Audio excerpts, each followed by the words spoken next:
बहुत बहुत शुक्रिया। मैं जनाब खालिद महमूद साहब का जो चेयरमैन है और इस ज़फ़र अली ख़ां फाउंडेशन का और इनके जो मैनेजमेंट के जो लोग हैं उनका तहे दिल से शुक्रगुज़ार हूँ कि उन्होंने मुझे यहाँ मौका दिया। और ख़ास तौर पे हाजी अहमद साहब का जिसका ज़िक्र भी चेयरमैन साहब ने किया है, जिनका उनका बहुत बड़ा कंट्रीब्यूशन और बहुत पुराने हमारे दोस्त हैं और उन्हीं की वजह से हमारे दूसरे अहबाब से भी रब्ता हुआ। और मैं अपने अहबाब ख़ास तौर पे जो मेरे इनकम टैक्स ग्रुप के अहबाब हैं वो काफ़ी साल बाद कम अज़ कम ये बहाना बना कि उनसे मुलाकात हो गई। और बाकी जो हज़रात और ख़वातीन हैं उन सब का भी बहुत बहुत शुक्रिया कि वो यहाँ तशरीफ़ लाए और मेरी बातें सुनने के लिए यहाँ इकट्ठे हुए। तो मैं इस शुक्रिया के साथ अब अपनी बात का आगाज़ करता हूँ।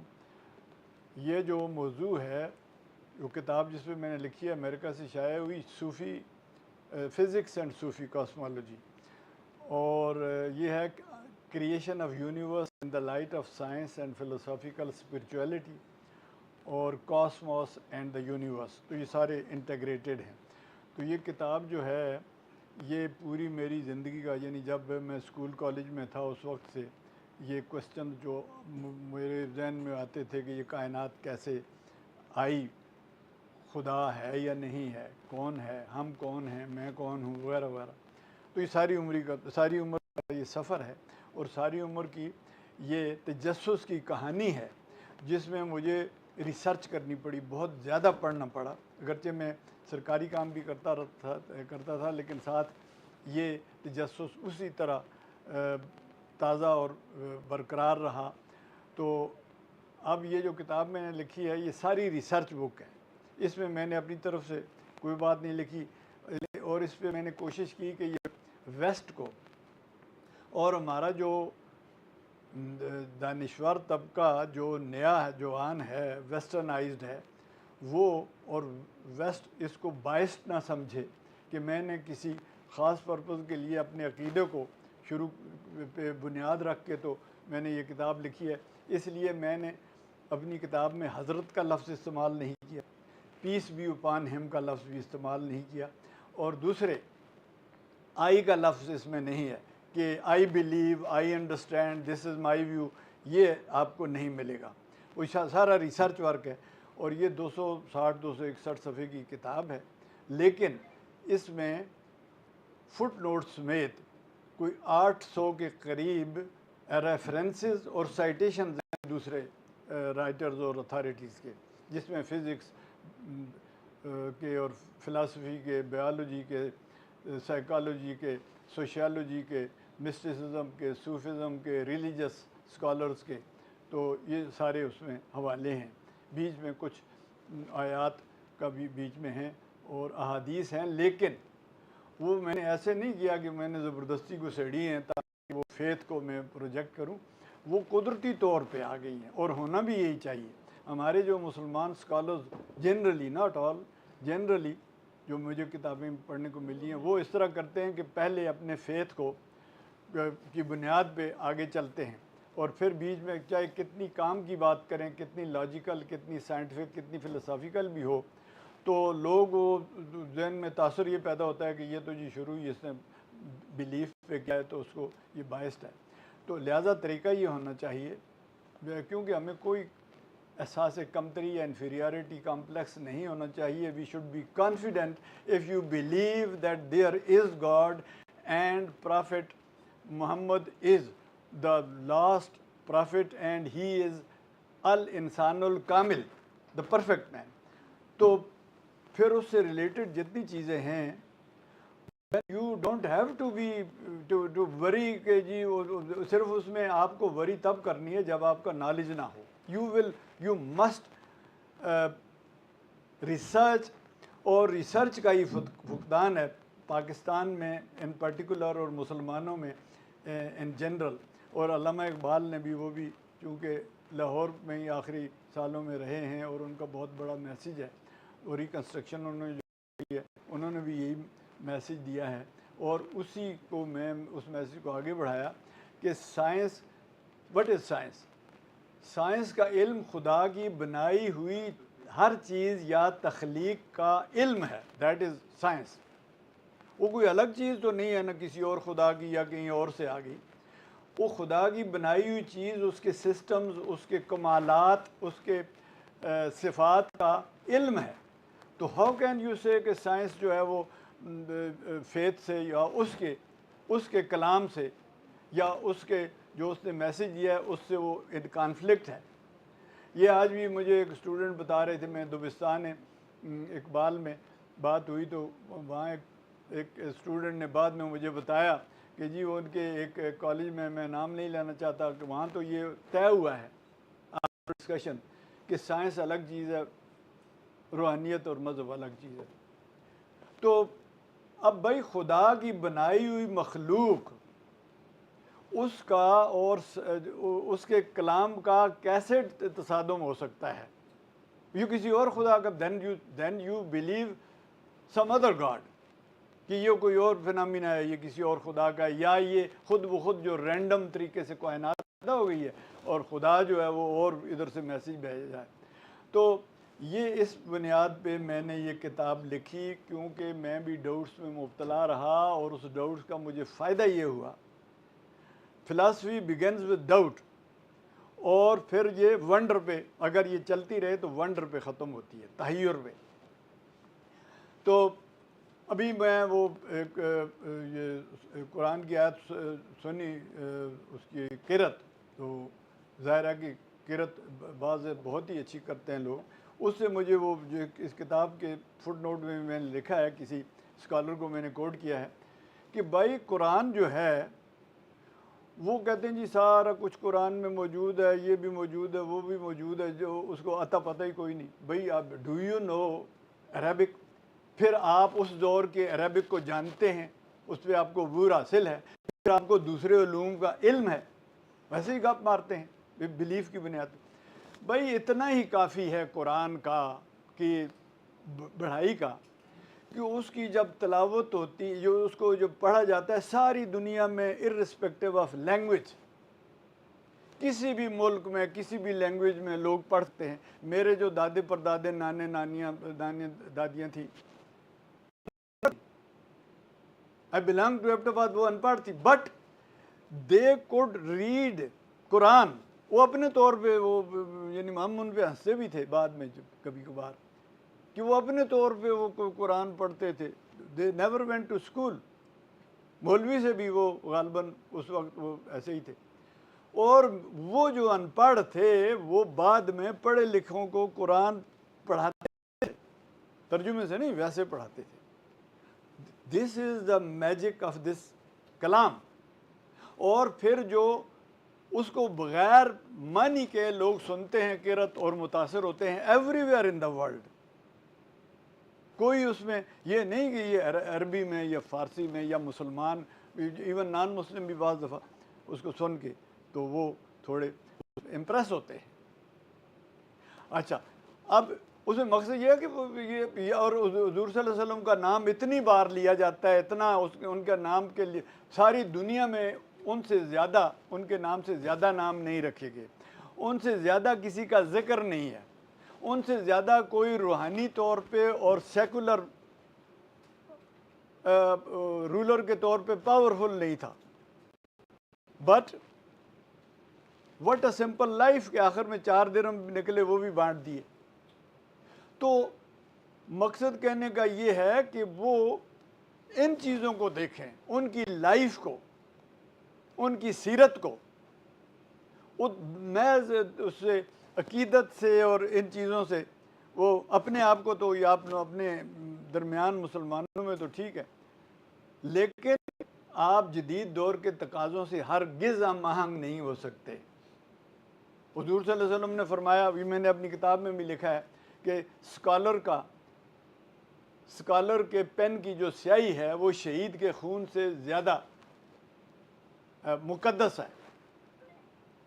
और जो जंगी कैदी 10 मुसलमानों को लिखना पढ़ना सिखाएगा, उसको आज़ाद कर दो। आजकल ये करते हैं, आज ये 21वीं सदी के सोफिस्टिकेटेड जो लोग आपस में जो हुकूमतें लड़ती हैं, क्या जंगी कैदियों के साथ शुरू करते। और ये मैंने लिखा है इसमें परफेक्ट मैन में, उनकी लाइफ पे पढ़ने की चीज़ आपको लुत्फ़ आएगा। अच्छा, अब मैं आता हूँ इस मौजू की तरफ।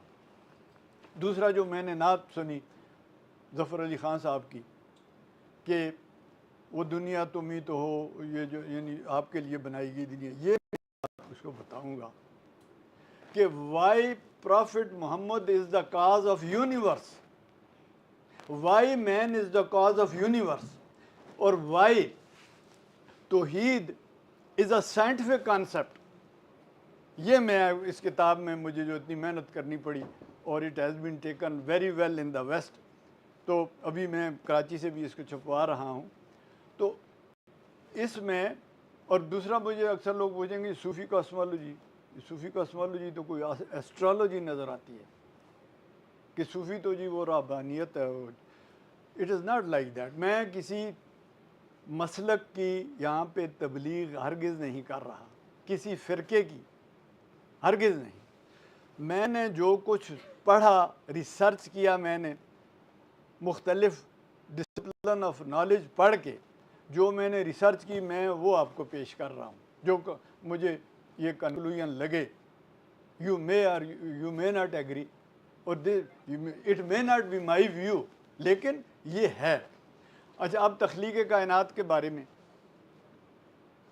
साइंटिस्ट क्या कहते हैं? Big bang. और ये कन्फर्म्ड है कि कायनात एक इंतहाई बारीक नुक्ते से, जिसका कोई वॉल्यूम ही नहीं था, जो फिज़िक्स वाले कहते हैं, जिसका कोई वॉल्यूम ही नहीं था। वॉल्यूम कोई किसी चीज़ का बारीक से बारीक कोई बिलियंथ और ट्रिलियंथ ऑफ पॉइंट भी कोई वॉल्यूम हो तो उसको नापा तो जा सकता है ना, तो उसका वॉल्यूम ही कोई ना था, इतना बारीक था। उसके अंदर वो इन्फिनिट या लामहदूद एनर्जी और लामहदूद डेंसिटी थी।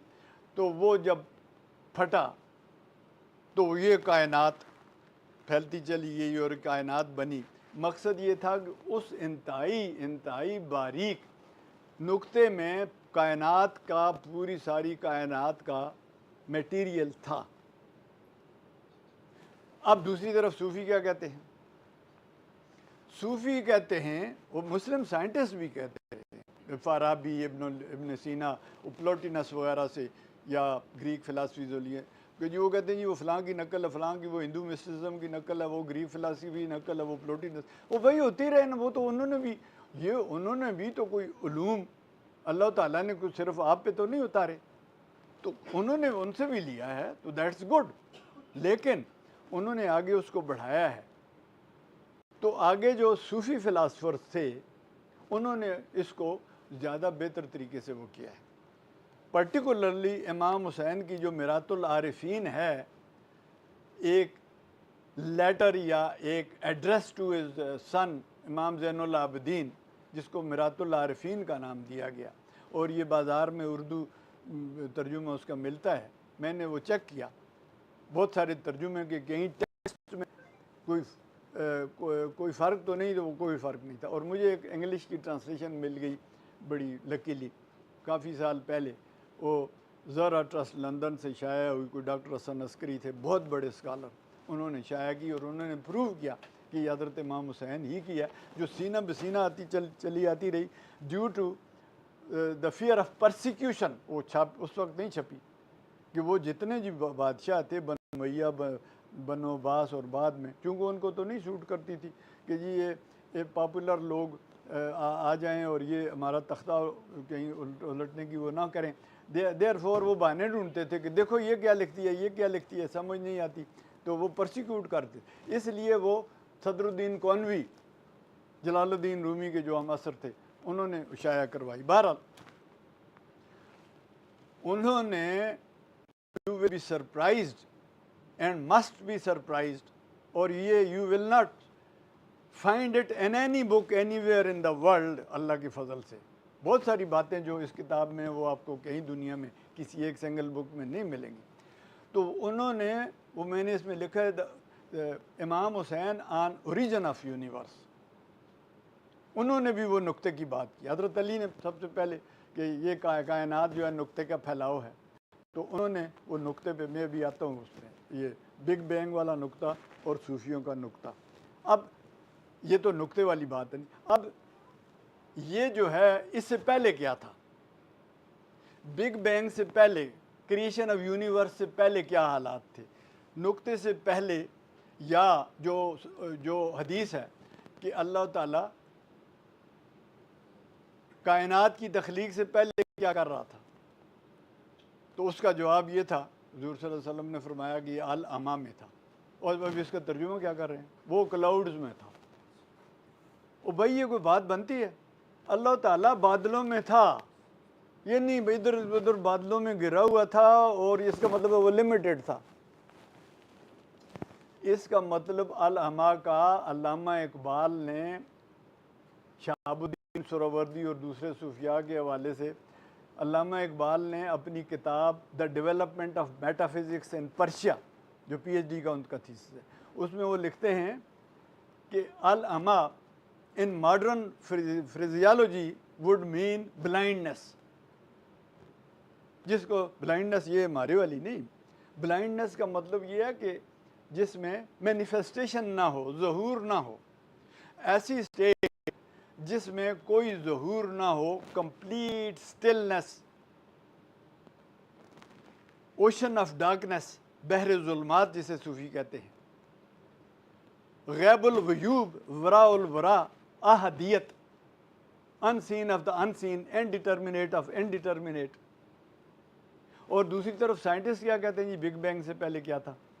सी of nothingness, unlimited sea of nothingness, indescribable state, complete wide.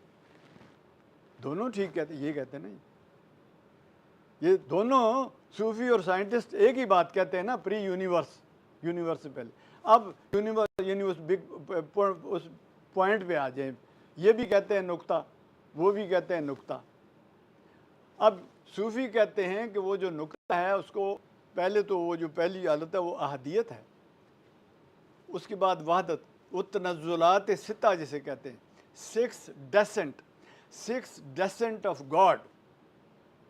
इसका मतलब ये नहीं कि अल्लाह नीचे उतरता रहा, इसका मतलब ये है कि लतीफ़ दुनिया से ग्रास की तक दुनिया का सफ़र। इसका मतलब है कि अल्लाह ताला का अपनी सिफ़ात के ज़रिए, ज़ात उसकी कभी भी ज़ाहिर नहीं हो सकती, सिफ़ात के ज़रिए उसका ज़हूर, six descent, six stages, six मरातिब, सिक्स तजल्लियात, उसमें अहदियत जो है उसमें मैनिफेस्टेशन नहीं है, तजल्ली नहीं है। तो वो पॉइंट जो है दैट इज़ जल्ली, ज़हूर। तजल्ली का मतलब ज़हूर, ज़ाहिर होना। तो उस पॉइंट को सूफ़ी क्या कहते हैं? उस पॉइंट को तजल्ली अव्वल, ख़याल अव्वल, मुब्दा अव्वल, प्राइमरी सोर्स, फर्स्ट एग्जिस्टेंस, वजूद अव्वल, अक्ल अव्वल, जोहर अव्वल, निशान अव्वल, नुक्ता अव्वल। अब ये वही बात कई नामों से करते हैं, कितनी ज़बरदस्त बात है। और वो कहते हैं कि अजमाली तौर पे, यानी समरी मैनर्स में, वो सारी कायनात का जो मंसूबा था वो उसके अंदर मौजूद था, अक्ल अव्वल। अच्छा, वो अक्ल अव्वल या वो जो पॉइंट क्या था?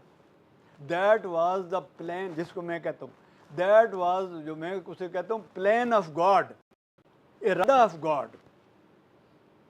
अल्लाह ने इरादा किया कि वो कायनात को बनाए, जो एक हदीस है बहुत बड़ी, जिसको बहुत सारे लोग कहते हैं जी ये तो ऐसे सही नहीं है। इतनी बड़ी हदीस, ज़बरदस्त, कि वो हदीस ये है कि अल्लाह ताला कहता है कि मैं एक खुफिया ख़जाना था, मैंने चाहा फ़ख़बब, तो मुझे हुब आई कि मैं पहचाना जाऊँ, इसलिए मैंने कायनात को पैदा किया। मैं पहचाना जाऊँ तो कौन पहचानेगा जी? Who will recognise him, identify him? इंसान, कि इस तरह का इंसान होगा बाशऊर, तो वो मुझे पहचानेगा, तो उसको मैं, इसलिए मैंने कायनात को पैदा किया। तो इसका मतलब ये है कि उस प्लेन में इंसान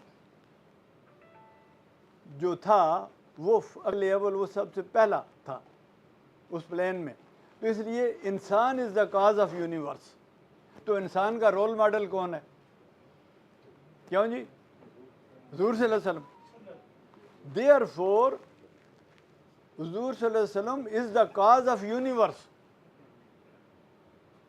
इट इज़ हेयर सिस्टमेटिक तरीके से, लॉजिकली, कि वो काज ऑफ यूनिवर्स है, कि उसके ज़रिए, इंसान के ज़रिए मैं पहचाना जाऊँ। He can understand my creation and through my creation he will understand me.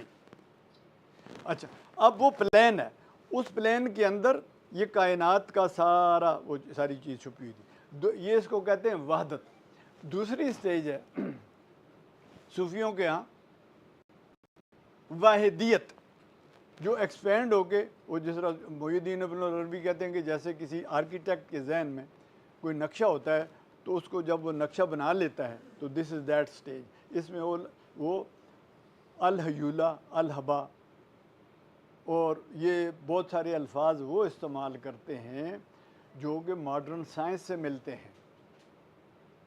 यानी वो कहते हैं कि dimensionless, devoid of content, unquantified devoid of content point, but at the same time having the potential of the entire existence. तो वो क्या है? वो नुक्ता ही है ना, उसी नुक्ता जो फैला है। और उसको वो इस तरह तशबीह देते हैं कि जिस तरह वो नक्शा उसको ज़ाहिर करता है। ये वाहिदियत सेकंड स्टेज है।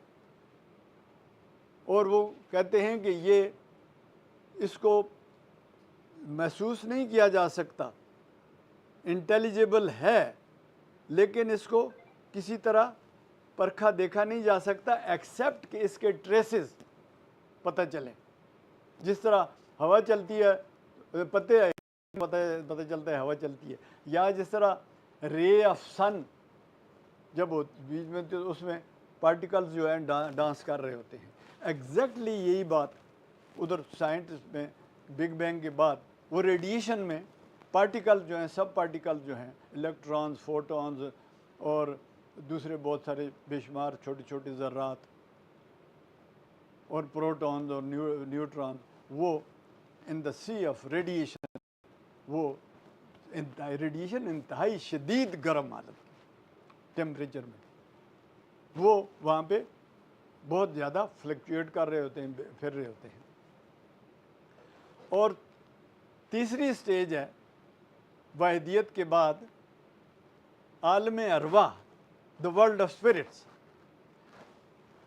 वो भी उसी तरह की, ये जो जिस तरह बिग बैंग के बाद वो पहले सॉरी बीच में मैं छोड़ गया कि 4 फोर्सेस ज़ाहिर हुई, सिंगल फोर्स ज़ाहिर हुई पहले, एक ही सुपर फोर्स, उससे 4 forces, strong force, strong nuclear force, weak nuclear force, electromagnetic force और ग्रेविटेशनल फोर्स, ये ज़ाहिर हुई। और फिर उन्हीं में से पार्टिकल्स ज़ाहिर हुए, सब पार्टिकल्स। और फिर सब पार्टिकल से वो न्यूक्लियस बने एटम के, फिर न्यूक्लियस से फिर एटम बने। तो इसी तरह वहाँ पे आलम अरवा, हैंगिंग फॉर्म्स, जो कि अभी फॉर्म नहीं है, नाइदर मैटर नॉट, वो कहते हैं नाइदर, ये सूफी कहते हैं कि वो मैटर भी नहीं है और स्पिरिट भी नहीं है। फिर आलम अमसाल कि विच इज़ एज नियर, ये सूफी कहते हैं, which is as near to matter as possible, as near to matter as possible, आलम अमसाल। उसके बाद आलम अजसाम, the world of bodies. Body कहाँ से आती है जी? एटम्स के बाद एटम, हाइड्रोजन का एटम बना पहला, फर्स्ट, उससे हैवी हाइड्रोजन बनी यानी हीलियम, फिर हीलियम और हाइड्रोजन की फ्यूजन से आगे दूसरे एलिमेंट्स बने। हाइड्रोजन और हीलियम की फ्यूजन से स्टार्स और गैलेक्सीज बने पूरी स्काई में। आफ्टर 1 बिलियन ईयर्स तकरीबन उनको लगे। उसके बाद दूसरे स्टार्स, मैसिव स्टार्स में, हमारे जैसा सूरज है, ये छोटा सूरज है, इसमें नहीं, मैसिव स्टार्स में एलिमेंट्स बने जो आपके अंदर, इंसान के अंदर भी या ज़मीन के अंदर 92 या 93 या 94 बेसिक एलिमेंट्स हैं। वैसे तो जो अब बाकी बनाए गए हैं वो तो 115 116 से ऊपर हो गए हैं, लेकिन ये बेसिक एलिमेंट्स नेचुरल। तो वो उन मैसिव स्टार्स में उनकी कुकिंग हुई, they were the pressure cookers of elements, ये तैयारी हो रही थी अब। तो उनमें से वो प्रेशर कुकर जो हैं वो जब वो भी मैसिव जो थे स्टार्स वो फटे तो वो उसका डेब्री या उसका मलबा जो है सारी कायनात में फैल गया।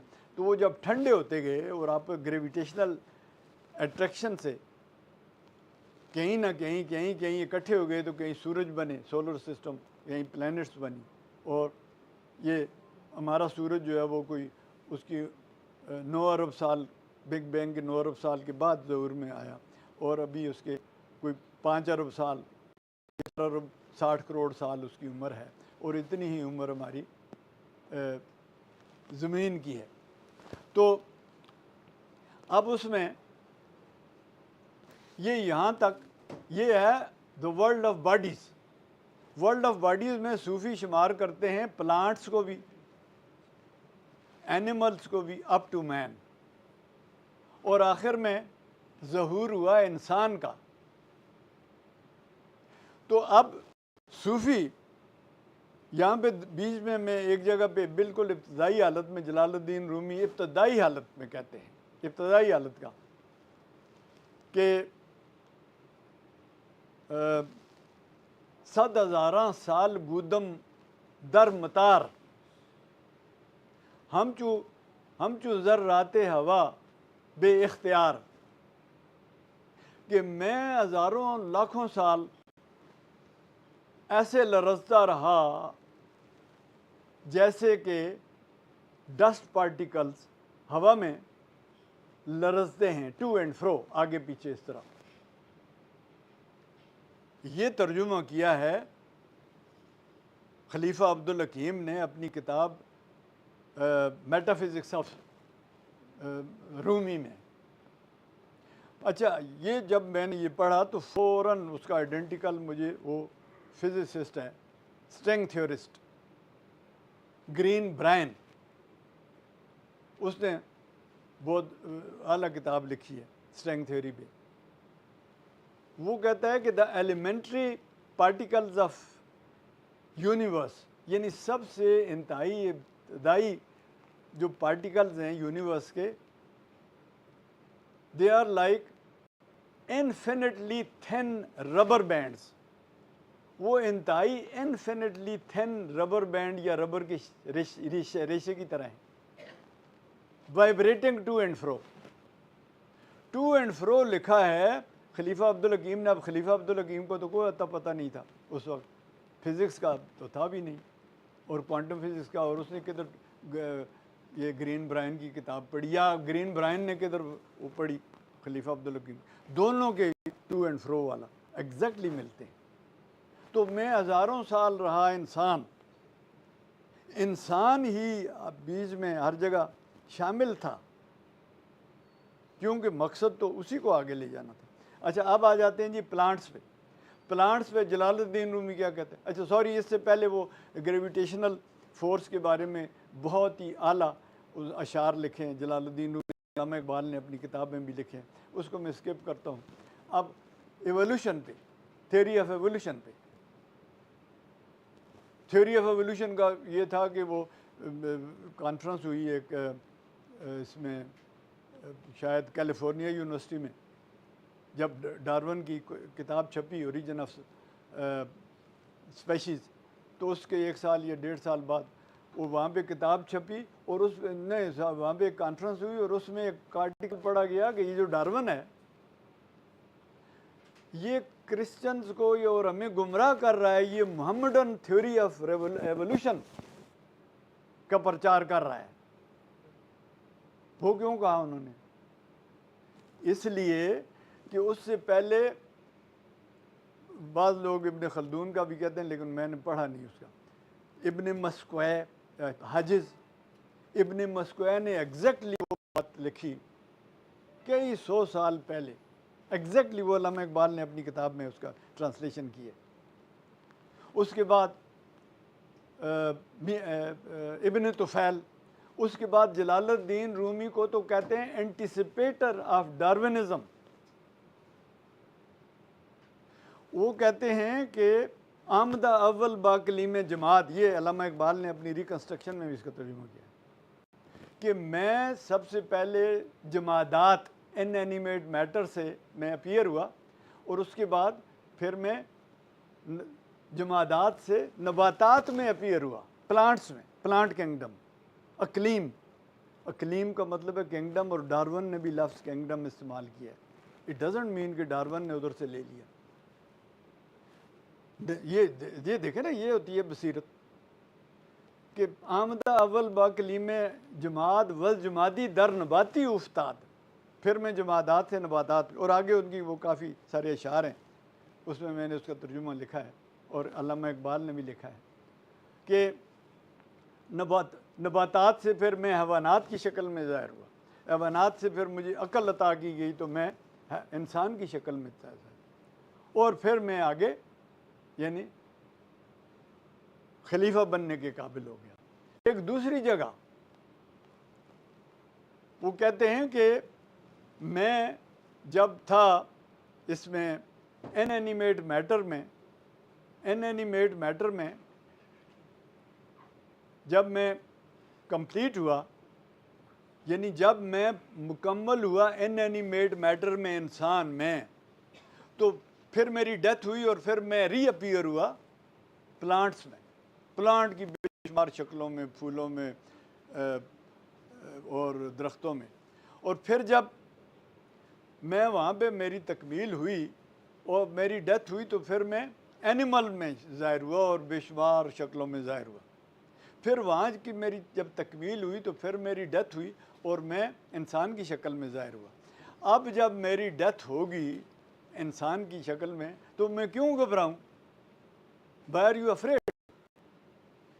मुझे तो पर लग जाएंगे, फरिश्तों के पर। और फिर मैं जब अपनी मलाइका वाली लाइफ को सेक्रीफाइस करूँगा तो मैं पस के अंदर वहम नया दाशवम, फिर मैं वो हो जाऊँगा जो वहम में भी नहीं हो सकता। और उसके बाद जब बिगल बजेगा तो क्या होगा? गोयदम काना इलाए राजहून, गोयदम काना इलाए राजहून, फिर मैं अपने सोर्स की तरफ राजहून वापस चला जाऊँगा। तीसरी जगह वो कहते हैं कि भाई इंसान तुझ पे हज़ारों लाखों मौतें और इब्तलाएँ और आजमाइशें आईं, इनएनिमेट मैटर से प्लांट में तू आया, फिर उससे तू हैवानात की शक्ल में, फिर इंसान की शक्ल में, तो अब तू क्यों डरता है? क्यों इस जान को ज़्यादा अहमियत देता है? तो आगे तेरा और पता नहीं कितनी वो है लाइफ बेहतर है। चौथी जगह पे वो इतनी इंस्पायरिंग पोइट्री है, चौथी जगह पे वो इकबाल ने उसका बड़ा किसी और नॉन मुस्लिम ने तर्जुमा किया है, लेकिन बड़ा इंस्पायरिंग है रिकन्स्ट्रक्शन में। चौथी जगह पे भी वो और भी बहुत ही इंस्पायरिंग और इंस्पायर हो कि जैसे आदमी बड़ा जायफुली वो कहता है इसी एवोल्यूशन के बारे में। तो कहने का मकसद ये है।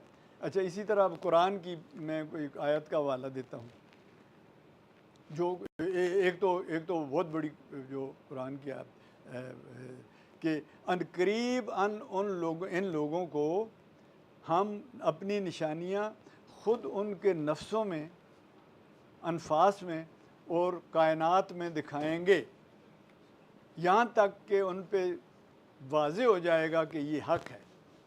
अच्छा, इसमें मैं अभी आपको बताता हूँ कि आपका जो नफ्स क्या है, इंसान क्या चीज़ है, बॉडी उसकी क्या है।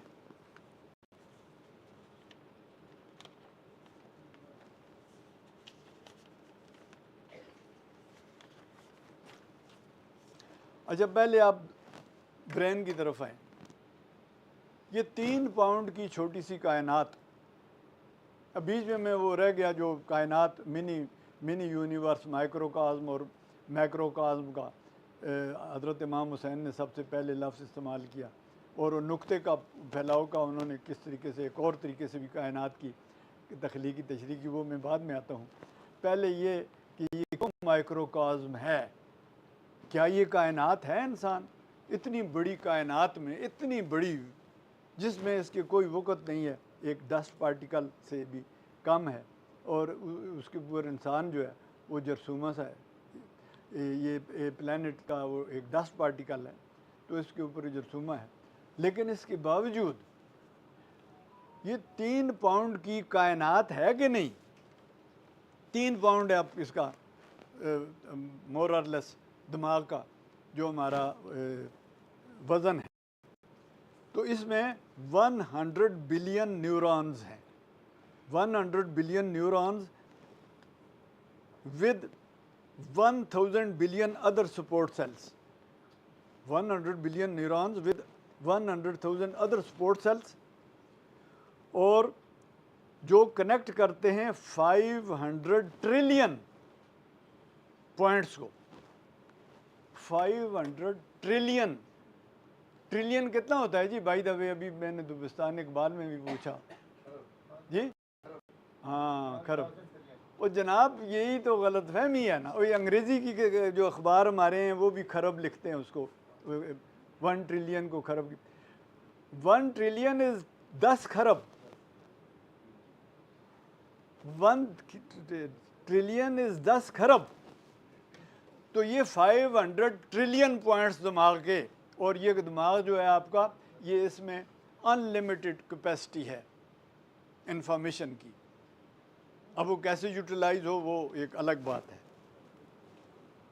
और इससे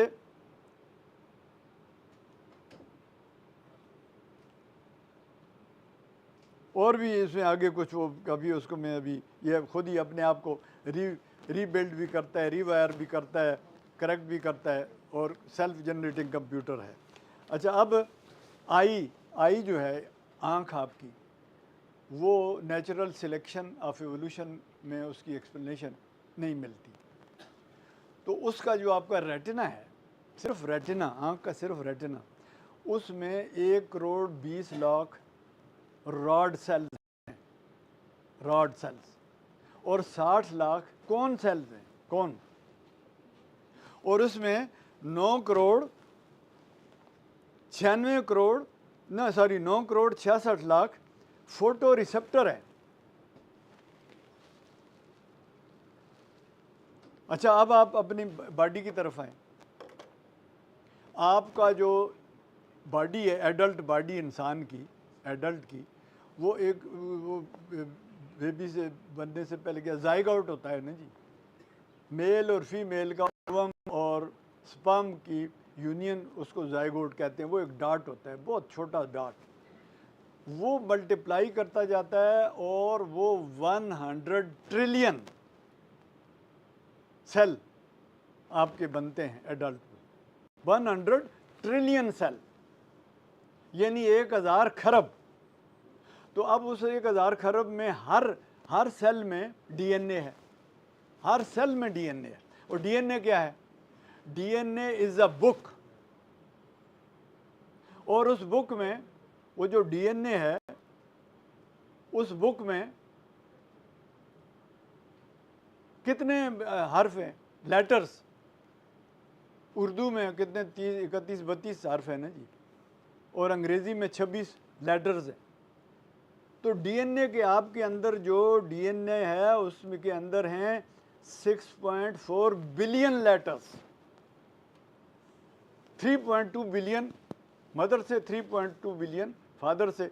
दैट इज़ वाई जब वो ह्यूमन जीनोम प्रोजेक्ट में क्लिंटन ने उसका इफ्तिताह किया तो उसने अपनी स्पीच में कहा था कि we are trying to understand the language in which God has written this book.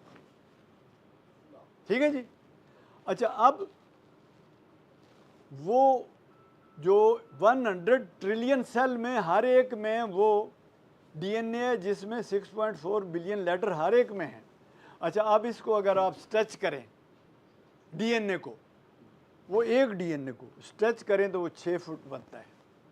और अगर आप 100 ट्रिलियन ये सारे जो डीएनएज हैं इनको आप स्ट्रेच करके तो मिलाते जाएं तो इनकी लंबाई कितनी बननी चाहिए? हैं जी, इनकी लंबाई है जनाब 95 बिलियन माइल्स। तो यू आर मिनी यूनिवर्स। इसीलिए तो हज़रत अली ने कहा है ना, जो इमाम हुसैन ने अपनी बुक में उनके अपने अशार बहुत सारे कोट किए हैं कि तू अपने आप को छोटी सी बॉडी समझता है हालांकि पूरी कायनात तेरे अंदर है। तू अपने बीमारी को का इलाज बाहर ढूंढता है, सब कुछ तेरे अंदर है। तू क्या कर रहा है? सब कुछ तेरे अंदर है। You don't need anything from outside. ये हज़रत अली का कौल। ये जो सूफ़ी इसीलिए उसको कहते हैं ना, जलालुद्दीन रूमी कहते हैं कि पस बसूरत आलम असगर तू ही, पस बसूरत फॉर्म में तू असगर छोटा कायनात है, पस बमानी आलम अकबर तू ही, लेकिन मानी के लिहाज से, मीनिंग के लिहाज से तू पूरी बड़ी कायनात है। तो देयरफॉर, अच्छा हाँ, अब आप आ जाएं जी उसमें कि ये बहुत ही, जो मुझे बहुत सारे लोगों ने पूछा कि भाई ये इतनी बड़ी कायनात जो कोई मेरे ख्याल में 100 बिलियन उसका लाइट ईयर्स उसका रेडियस है, और दिमाग पागल हो जाता है बंदे का। रेडियस लाइट ईयर, और वो भी कोई 92 अरब कहता है, कोई 100 बिलियन कहता है। तो अब ऐसे में ये क्या है, ये ज़मीन क्या है, और ये सोलर सिस्टम क्या है, और ये इंसान क्या है? लेकिन साइंटिस्ट क्या कहते हैं? साइंटिस्ट कहते हैं कि भाई इस इंसान के बनाने के लिए इतनी ही बड़ी कायनात चाहिए थी, इतना ही टाइम लगना चाहिए था, 13.8 बिलियन ईयर्स। वो मैं आपको ये थोड़ा सा एक साइंटिस्ट का जो मैंने उधर अपनी किताब में भी कोट किया है। हाँ, ये साइंटिस्ट कहता है, ऑब्जर्वर कहते हैं कि जो ऑब्ज़र्व करने वाला इंसान ही है ना जी, जो शऊर वाला, कायनात को ऑब्ज़र्व करने वाला, वो ऑब्ज़र्व करने का जो एक अभी latest modern physics, quantum physics में जो इसका शाहिद या ऑब्ज़र्वर का जो रोल है वो बहुत ही अहम है। उसके बगैर कायनात की एग्जिस्टेंस से कोई मीनिंग नहीं है। यानी इंसान अगर कायनात को देखेगा तो वो कायनात एग्जिस्ट करती है, नहीं देखेगा तो वो नहीं एग्जिस्ट करती। वो उन्होंने बड़े बारीक तरीन लेवल पे एक्सपेरिमेंट किए हैं। अच्छा, वो ये कहता है scientist, if you want an observer around and if you want life you need heavy elements.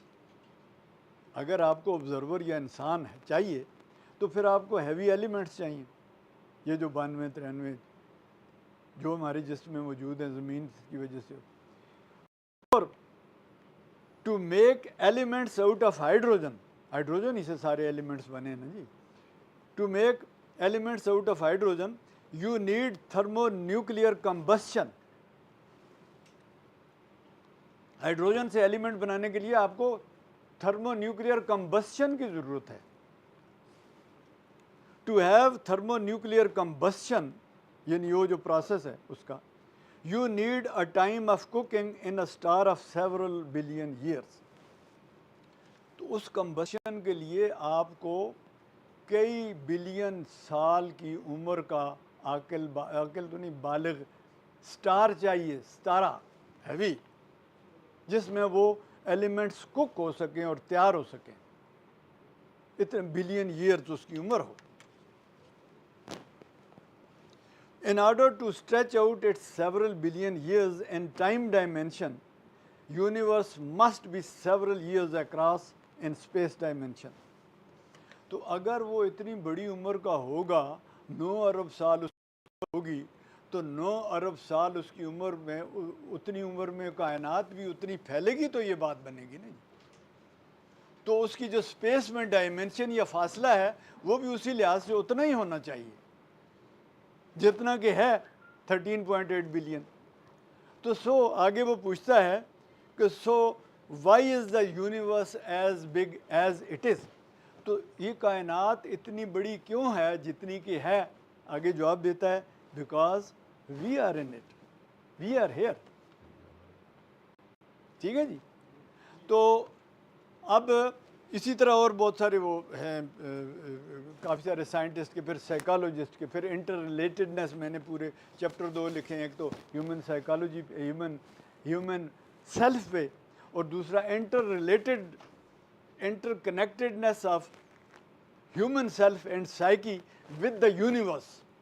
ये अपने एक दूसरे से अलग नहीं है।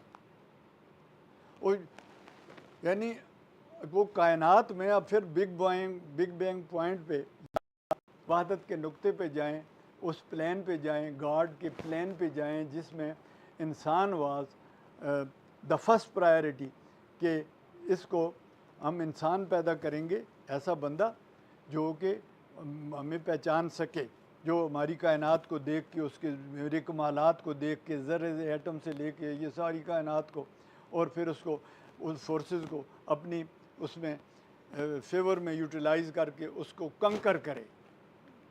तो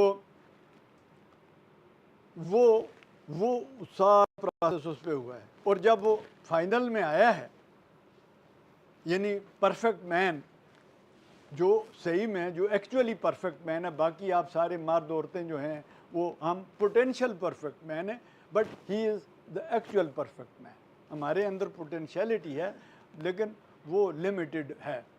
तो परफेक्ट मैन, तो वो क्या हुआ फिर, वो आगे क्या कहता है, वो इंसान जब ज़ाहिर होता है, वो जो वहाँ पे जो क्रिएशन उसकी थी as idea, there he was an idea, first idea, here वो लास्ट क्रिएशन है।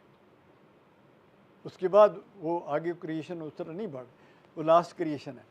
तो वो जब वहाँ से आता हुआ यहाँ पे आके आंखें खोलता है, इधर उधर देखता है और कायनात को देखता है, अल्लाह ताला की सारी चीज़ों को देखता है, वो सारा साइंस उसकी उलूम को पढ़ता है, उससे देखता है कि भाई ये, हाँ ये तो सिंगल फोर्स है इसके पीछे, और वो एक ही है। तो क्या कहता है, हियर कम्स यूर अजान, अशहदु अन ला इलाहा इल्लल्लाह। This is how I believe the concept of Tawheed is a scientific concept. ये ऐसे वैसे नहीं है। इसी तरह और बहुत सारी चीज़ें, बहुत सारी। अच्छा, अब मैं आता हूँ दूसरे साइड से। हज़रत इमाम हुसैन ने जो इसका नुक्ते वाली बात को दूसरे तरीके से एक्सप्लेन किया, कायनात की तख्लीक को, कि वो पाक है वो ज़ात जिसने स्याही से, नून से इस कायनात को पैदा किया। नून मीन स्याही जो फीचरलेस होती है, वो प्री यूनिवर्स। और वो कलम में, कलम से जो नुक्ता लिखा, उस नुक्ता जब फैला तो क्या बना, हर्फ फैले तो लफ्ज़ फैले तो कंपाउंड ऑफ वर्ड्स, और उसके बाद जब वो कंपाउंड या वो सेंटेंस फैला तो पैराग्राफ बन गया, पैराग्राफ फैला तो सूरा, चैप्टर बन गया, और फिर पूरी किताब बन गई। और फिर उन्होंने यहाँ पे वो कैटेगराइज़ किया, first detail book, second detail book, third detail book, वो मैंने अपनी किताब में लिखे। और भी उसमें यूनिवर्स की जो ओरिजिन है उसके बारे में जो उनके इशारे हैं वो मैंने इसमें लिखे। तो अब उस तरीके से ये भी कायनात का कि तुम एक किताब हो। हज़रत इमाम हुसैन कहते हैं कि तुम में से हर एक, you are a book, source book, उम्मुल किताब। और कायनात क्या है? डिटेल्ड बुक, किताब मुबीन। तो ये बड़ी पते की बातें हैं। अब इसी तरह एक और बात यहाँ पे मुझे याद आई कि इसकी ये जो कांस्टेंट ये जो एवोल्यूशन होती रही। अच्छा, ये जो स्टेजेस बताई गई हैं, ये मतलब नहीं कि एक स्टेज के बाद जाके खड़ा हो गया प्रोसेस और उसके बाद second stage. It is continuous, incessant. दोनों सूफ़ी भी कहते हैं परपिचुअल, खलकल जदीद, हर लहजा अल्लाह ताला में वाफ़ी शान, ये उस आयत को कोट करते हैं। हर वक्त वो अपनी नई शान में ज़ाहिर होता है और कभी भी रिपीट नहीं करता। वो आपने सुना है ना, वो कौन सा महकाम महमूद पे वो जो फरिश्तों वाली बात, वो इशारा है कि इट इज़ नेवर रिपीटेड। अच्छा, अब एक और बात, ये मैं ऐसे झलक बता रहा हूँ ना जी आपकी साइंस और उसकी स्पिरिचुअलिटी की, कि कुरान जो है वो ऐसे वैसे नहीं है जैसे कि बहुत सारे लोग समझते हैं, ऐसे गुजारे की चीज़ नहीं है। वो कुरान में एक आयत है कि मैं अंग्रेज़ी में उसका चूँकि मैं तर्जुमा किया, मैं वही बताता हूँ कि there will be a day when we will roll up heavens in universe, when we roll up heavens as like rolling up a like rolling up a scroll of writing. We will roll up the heavens like rolling up scroll of paper, just as we did create earlier creation, just as we did originate earlier creation, we will create it again.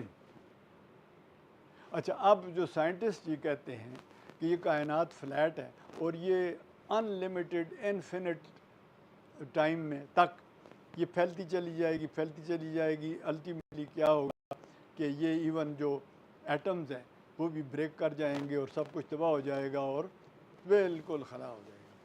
साथ ही scientist ये कहते हैं कि ये एक ऐसा critical जो universe की जो डेंसिटी है, यूनिवर्स की जो डेंसिटी ऐसे क्रिटिकल पॉइंट पे है, ये नाइफ एज पे है, ऐसे क्रिटिकल पे कि ज़रा सी कम या ज़्यादा हो जाए तो या कायनात वापस पलटना शुरू कर देगी या फिर हमेशा के लिए फैलती चली जाएगी। ये स्टीफन हॉकिंग ने भी यही कहा है।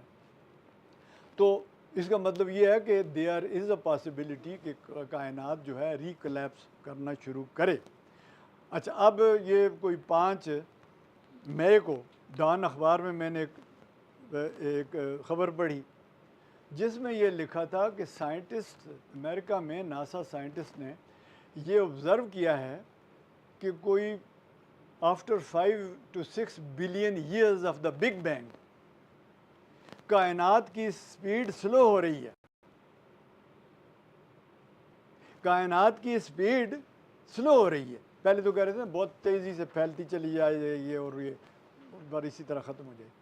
अब वो कहते हैं कि स्लो हो रही है, विच मीन्स कि there may be a time कि ये स्टॉप हो जाए उसकी फैलाव और फिर रिकोलैप्स करना शुरू कर दे। तो ये जो कुरान की आयत है ये उस तरफ कहती है।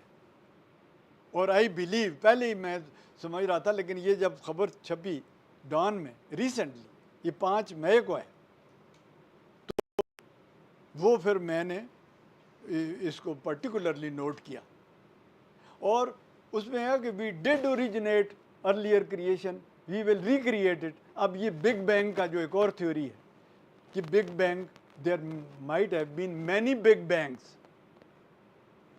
और फिर दोबारा ये रिकोलैप्स कर जाए एक पॉइंट पे जाके, मुकम्मल तौर पे ये सारी कायनात लिपटा के फिर उसी पॉइंट पे आ जाए और फिर वो बिग बैंग हो। अब ये देखें ना, दोनों बातों में का इशारा है इसमें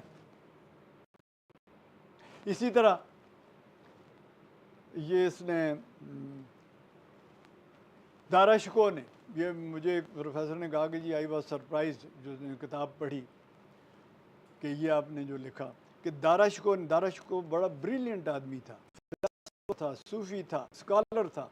उसने संस्कृत से ये जो वेदास है ना, ये उपनिषद 54 उपनिषद का फ़ारसी में तर्जुमा किया, जो फिर इटालियन लैंग्वेज में गया और इटालियन से फिर यूरोप में, और इटालियन वो जो फिलासफर था शोपेनहायर, वो उससे बड़ा ज़बरदस्त मुतासर हुआ हिंदू उपनिषद से।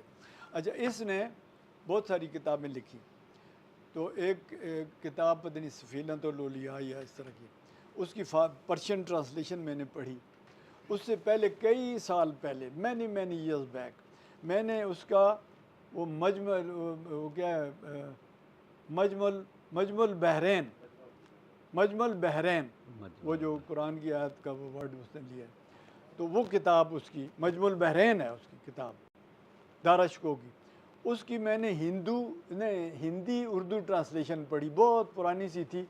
ये ज़फ़र मिर्ज़ा साहब इधर बैठे हैं, इन्होंने मुझे दी थी, तो वो फिर अब ये हो सकता है मुझसे नाराज़ भी हों कि वो कहीं गुम हो गई, और मुझे ख़ुद इनसे ज़्यादा सदमा है कि वो उसमें लिखा था कि कायनात की जो उम्र है वो 12 अरब साल से लेके 18 अरब साल तक है।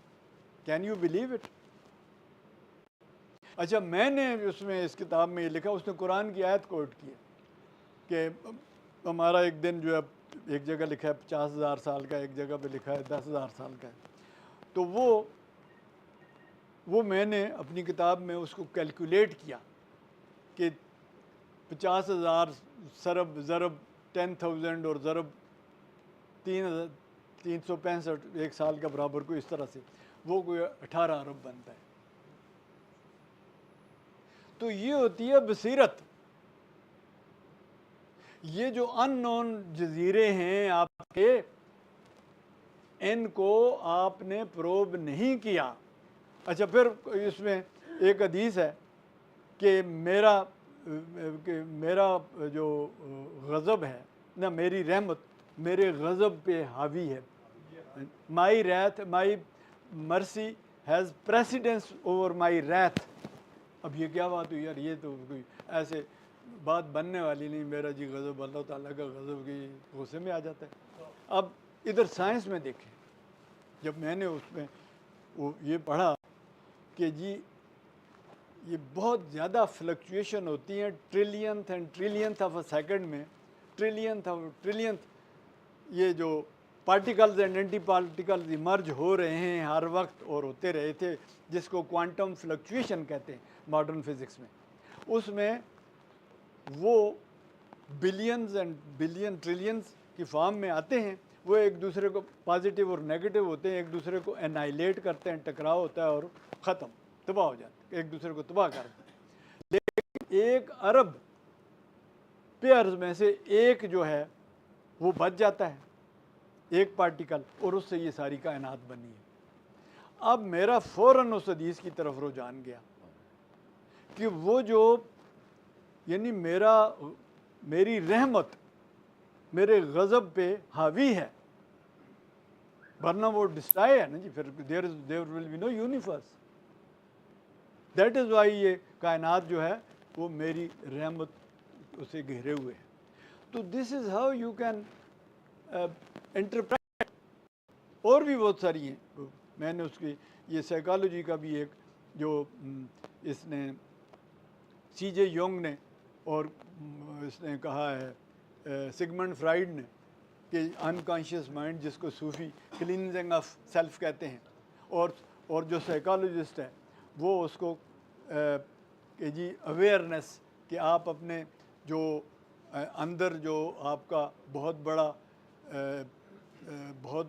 बड़ी एक झील या बहुत बड़ा एक समुंदर है, इसका अनकॉन्शियस माइंड का, अंदर जो कुछ भी छुपा हुआ है, इसको बाहर का सरफेस पे ला के अवेयर करें ताकि आपके कॉन्फ्लिक्ट्स दूर हों। तो सूफ़ी जो है उसको क्लींजिंग करता है, but it needs a very special trend guide. Psychologist भी, साइकोथेरेपिस्ट भी बहुत ट्रेंड होना चाहिए, वरना फिर पेशेंट मारा जाएगा। और स्पिरिचुअल थेरेपिस्ट भी कामिल आदमी होना चाहिए, ठग नहीं होने चाहिए, सेल्फ डिसेप्शन नहीं। अक्सर यहाँ पे जो पीर बने हुए हैं वो बेचारे अगर चक्कर या फ्रॉड ना भी कर रहे हों, वो सेल्फ डिसेप्शन का शिकार हैं। चंद एक ख्वाब आ गए या चंद एक बातें पूरी हो गई तो वो जी मैं पहुंचा हुआ हूँ, और सारे कहते हैं उसके हाँ जी पहुंचा हुआ है। तो ऐसा ना हो। True spiritual master is a spiritual therapist. तो उसके अंदर जो वो सीजे योंग कहता है कि ट्रेयर है आपका अनकॉन्शियस, जो है ट्रेयर ऑफ विजडम है। हुजूर सल्लल्लाहु अलैहि वसल्लम ने वो की हदीस है कि मोमिन का हर खोई नहीं हिकमत जो है वो मोमिन की खोई हुई मता है, उसको हासिल करो। This is what here is. इसको मैं उस तरफ ले जाता हूँ।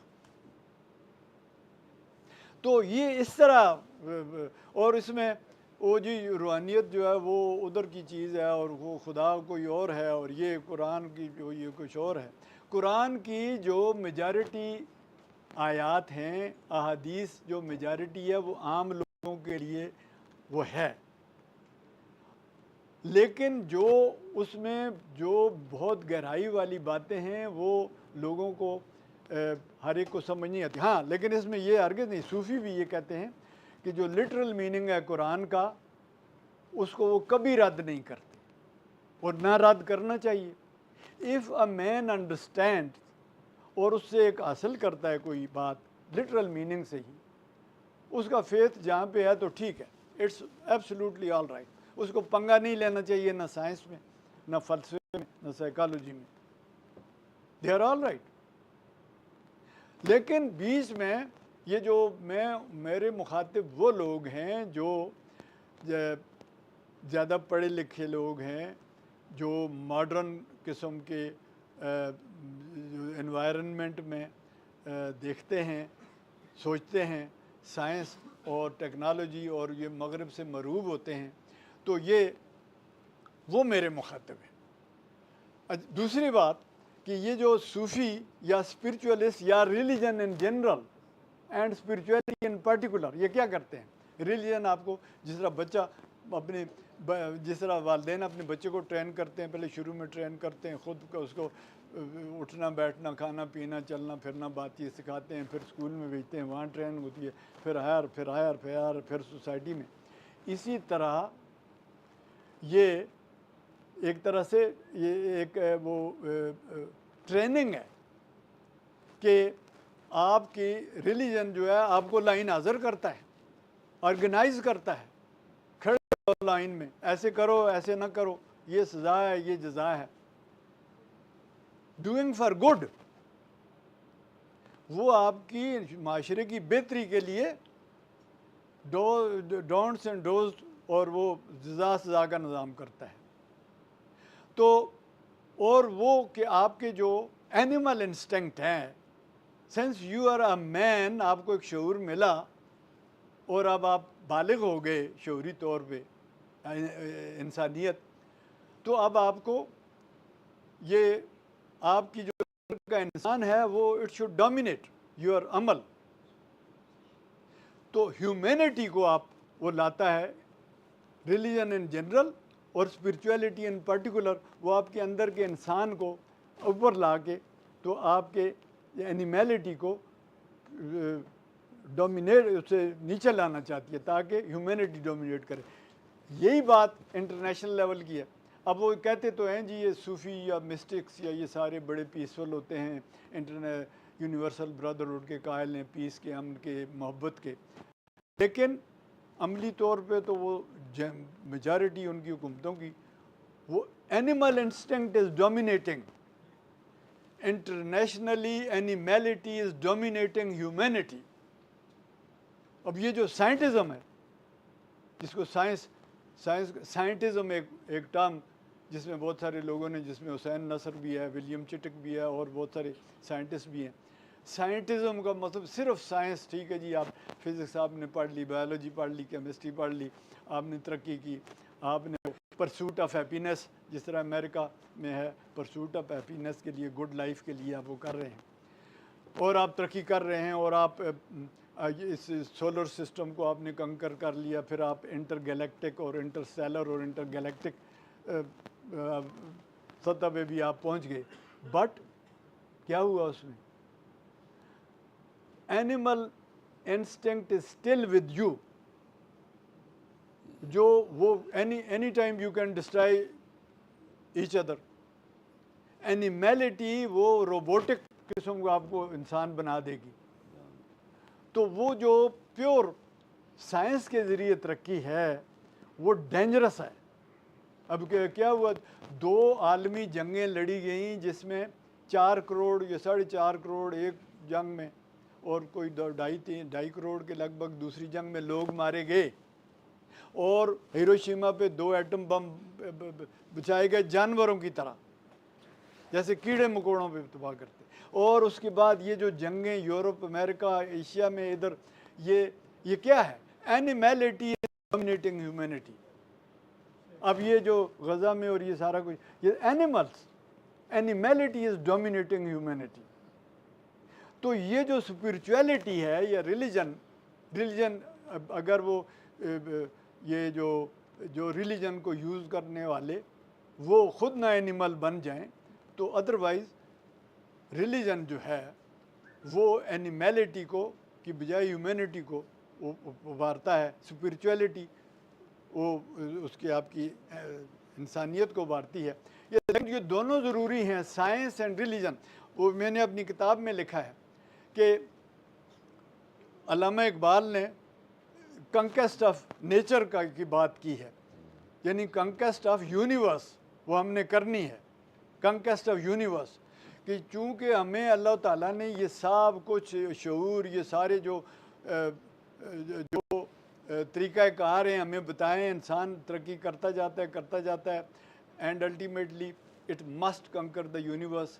और वसख़र लकुम मा फ़िस समावाति वल अर्ज़, हमने आप पे मुसख़र कर दिया, यहाँ बैठे हुए, हाँ मुसख़र कर दिया। ये क्या हुआ?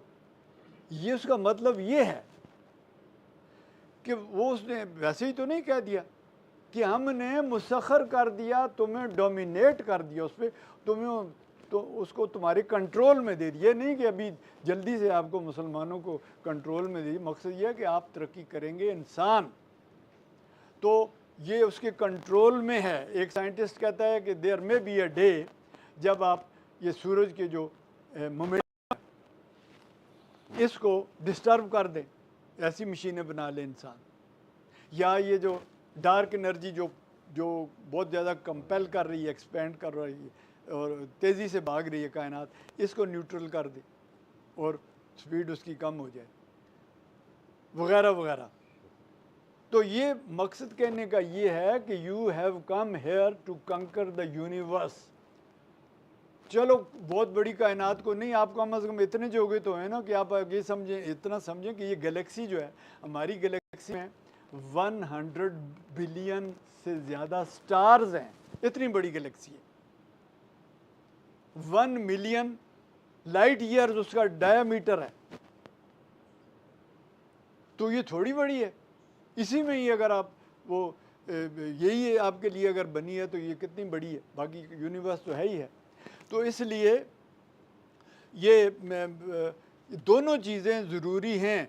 ये तस्खीर नफ्स, यानी ये जो है वो जिहाद अकबर है, जो हदीस के मुताबिक ये जिहाद अकबर है, नफ्स का जिहाद, और दूसरा जिहाद असगर है। अच्छा, अब मैं आपको यहाँ पे वहाँ भी मैंने अब दुबिस्तान इकबाल में भी पढ़ के सुनाया कि वो जो मैंने इंसान कामिल के लिए वो अगर जो परफेक्ट मैन मैंने इसमें लिखा है कि किस तरह इंसान तरक्की करते हुए कैसे परफेक्ट मैन बन सकता है। और परफेक्ट मैन हुज़ूर सल्लल्लाहु अलैहि वसल्लम के बारे में मैंने जो नॉन मुस्लिम्स के वहाँ पे दिए हैं, ज़्यादा मुस्लिम का किसी का नहीं, मुस्लिम तो अक़ीदत में लिखते हैं तो चलो वो अपने लोगों के लिए तो ठीक है, नॉन मुस्लिम का मैंने लिखा और आपको मज़ा आ जाएगा, समझ आ जाएगी क्योंकि वो एक ख़ातून है, वो इंडियन अनीता राय, वो Mohammad uncovering the true story, वो इंग्लैंड में रहती है। उसने जो लिखा है तो वो आप लोगों को तो उसका एक इससे 100वां हिस्सा भी शायद ना लिखने आता हो। वो कहती है कि I am infinitely thankful to Mohammad, he was the greatest emancipator of women in history.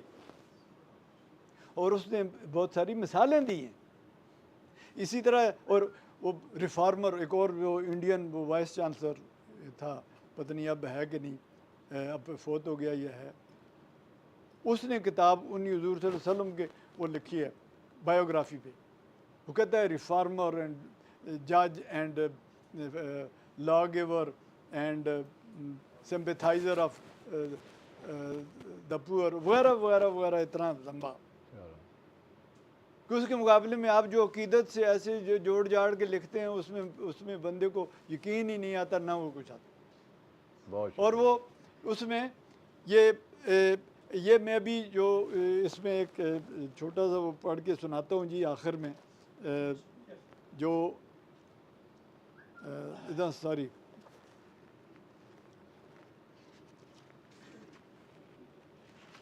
ये परफेक्ट मैन के बारे में और उसके बाद ये कंक्वेस्ट ऑफ यूनिवर्स के हवाले से कि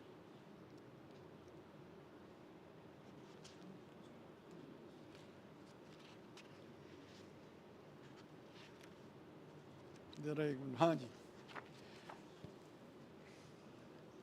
ये जब हुज़ूर सल्लल्लाहु अलैहि वसल्लम को कुरैश मक्का ने हज़रत अबू तालिब को कहा कि यार इसको समझाओ, ये अच्छा भला बंदा था, इतना साफ़ सुथरा सच्चा आदमी था, पीसफुल था, बड़ा मिलनसार था, बड़ा पॉपुलर था, ऐसे क्या हो गया, ये हमारे बाप दादा की मज़हब को गलत कहता है। तो ये बाज नहीं आता, तो इसको कोई अगर सारे ट्राइब्स का सरदार बनना चाहता है हम उसे बनाते हैं, अगर कोई इसको दौलत चाहिए तो हम उसे देते हैं, अगर कोई लड़की या ख़ातून या ख़वातीन चाहिए तो रिश्ते में तो हम उसे देते हैं, तो ये क्यों खामखा पंगा ले रहे हैं। तो जब हज़रत अबू तालिब उनके पास गए तो ये ऑफ़र दी, तो ये मैंने इसमें लिखा है, ये कंक्वेस्ट ऑफ यूनिवर्स के बारे में, ये दोनों universe, mini universe and microphone. हाँ, तो this is what Prophet Muhammad stood for. When pagans of Mecca tried to lure Prophet through his uncle Abu Talib by offering him undisputed leadership of all tribes, maximum wealth, and any lady or ladies of any stature and beauty for marriage, provided he would agree to abandon his movement or mission, he emphatically refused every offer with famous historical declaration in these words: by God, if they put up sun in my right hand and moon in my left hand, I will never renounce my mission. तो उन्होंने कहा कि अगर मेरे दाएं हाथ में सूरज रख दें और बाएं हाथ में चांद रख दें तो मैं अपने मिशन से पीछे नहीं हटूंगा। अच्छा, ये इसमें this declaration has been translated in the most beautiful and befitting words by the Urdu poet Faiz Ahmad Faiz in his poem Zindagi, उनकी poem Zindagi, in the following inspiring words. वो क्या कहता है? कौन ऐसा गनी है जिससे कोई नक़द शम्सो कमर की बात करे? कोई ऐसा अमीर आदमी है कि जो नक़द शम्सो कमर की बात करे, सूरज और चांद का सौदा करे? जिसको शौक़ नबर्द हो हमसे, जिसको हमारे साथ मुकाबला करने का शौक़ हो, जाए तस्खीर कायनात करे। Because we stand for the conquest of universe as vicegerent or Khalifa of God.